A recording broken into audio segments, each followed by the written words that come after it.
ലക്ഷ്മി, ഈശ്വര, ഓരോന്നോരോന്നെ പുറത്തേക്ക് വന്നോണ്ടിരിക്കുകയാണല്ലോ.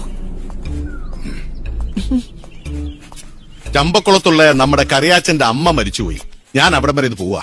അതെന്നോട് നേരത്തെ പറഞ്ഞതല്ലേ?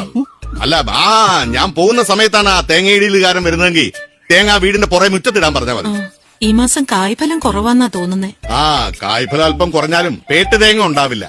മണ്ണിനെ വിശ്വസിക്കാം, ചതിക്കില്ല. നമ്മുടെ മോനെ കണ്ടില്ലേ?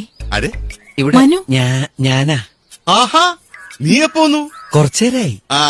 സുഖമാണെന്ന് വിശ്വസിക്കുന്നു. മുംബൈയില് മഴയൊക്കെ ഉണ്ടോ? ഞാൻ ചെന്നതിന് ശേഷം പെയ്തിട്ടേ ഇല്ല. Very good. കുരിപ്പ പോലും മുളക്കില്ലെന്ന് അറിയാം. എങ്കിലും വെറുതെ വിശേഷം ചോദിച്ചെന്നേ ഉള്ളൂ. അച്ഛാ, ഓ, ഞാനൊരു കല്യാണം കഴിച്ചു. ഓഹോ, വെരി ഗുഡ്. കുട്ടികൾ എത്രയായി? അമ്മേ, നിങ്ങൾ എന്താ ഈ ചോദിക്കുന്നേ? അവനങ്ങ് പോയിട്ട് 3 മാസമല്ലേ ആയിട്ടുള്ളൂ. ഇവനൊക്കെ അത് തന്നെ ധാരാളം. അശോക, ഓ, ആ പാടത്ത് വയ്ക്കാനുള്ള കോലം ശരിയായോടാ? ഇല്ല സർ. എന്നാ ഇനി വേണ്ട. ഇവിടെ ഒരു പുതിയ കോലം വന്നിട്ടുണ്ട്. വെച്ച് നോക്ക്, പ്രയോജനമൊന്നും കാണത്തില്ല. എന്നാലും നിക്കട്ടെ.